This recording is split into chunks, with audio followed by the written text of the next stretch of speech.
আমার প্রিয়জনেরা, প্রভু যীশু খ্রিস্টের নামে আমি আপনাদের অভিবাদন জানাই। নতুন বছরে প্রবেশ করেছেন। আপনার কি মনে আছে ঈশ্বর আপনাকে কি প্রতিজ্ঞা দিয়েছেন? প্রভু বলেছেন, আমি তোমার কাছে আসব এবং আশীর্বাদ দেব।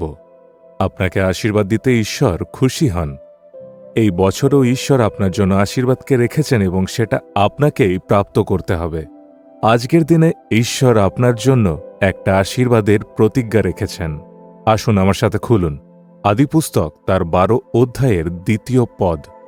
ঈশ্বর বলেন, আমি তোমাকে আশীর্বাদ করিব এবং তোমার নাম মহৎ করিব। নামকে মহৎ করাও একটা বড় আশীর্বাদ।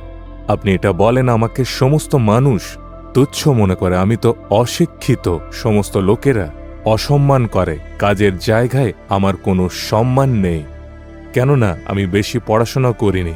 এই প্রকার আপনি নিন্দা এবং অপমানে থাকেন তো, কিন্তু এই বছর ঈশ্বরের প্রতিজ্ঞা আপনার নামকে মহৎ করবেন। লোকে বলবে, এই ব্যক্তি ভালো, ইনি কাজ করেন এবং এনার দ্বারাই এই কার্য সফল হবে। প্রভু আপনার নামকে সম্মানের যোগ্য করবেন। নিজেকে সম্মানের জায়গায় খুঁজবেন না।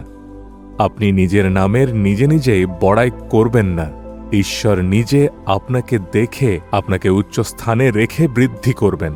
আপনি নিজে উচ্চস্থানে যাওয়ার চেষ্টা করলে আপনি বিপরীত বিষয়কে দেখবেন। সেই কারণে আপনি বলবেন না, ঈশ্বর তুমি আমাকে দেখো। ঈশ্বর নিজেই আপনাকে উচ্চস্থানে রাখবেন। আপনি নিজেকে ঈশ্বরের হাতে সম্পূর্ণ সমর্পণ করে দিন।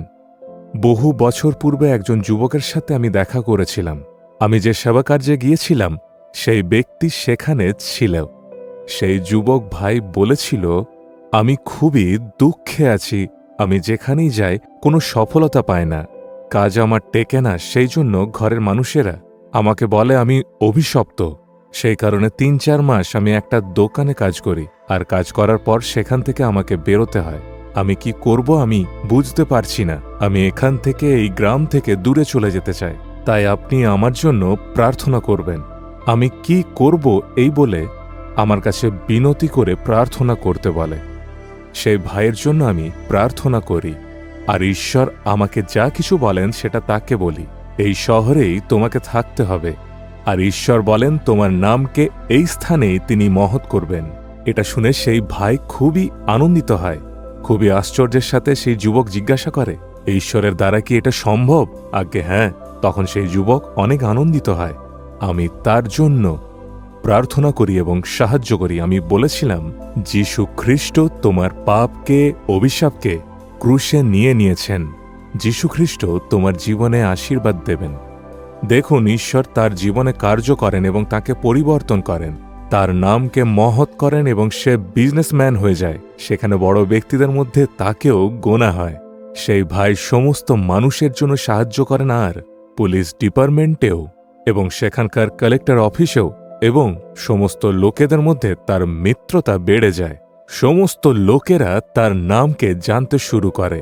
এর কারণ হল সেই ব্যক্তি নিজেকে ঈশ্বরের সামনে দিন এবং নম্র করে। সেই কারণে ঈশ্বর সকলের সামনে তাকে উচ্চ করেন। যখন আপনি ঈশ্বরের বাক্যের জন্য আজ্ঞা মানতে প্রস্তুত হন, তখন ঈশ্বর নিজে খুশি হয়ে আপনার জীবনে আশীর্বাদ দেন। যদি আপনি নিজে চেষ্টা করেন উচ্চ স্থানে যাওয়ার জন্য, তখন আপনি সংকটে পড়ে যাবেন।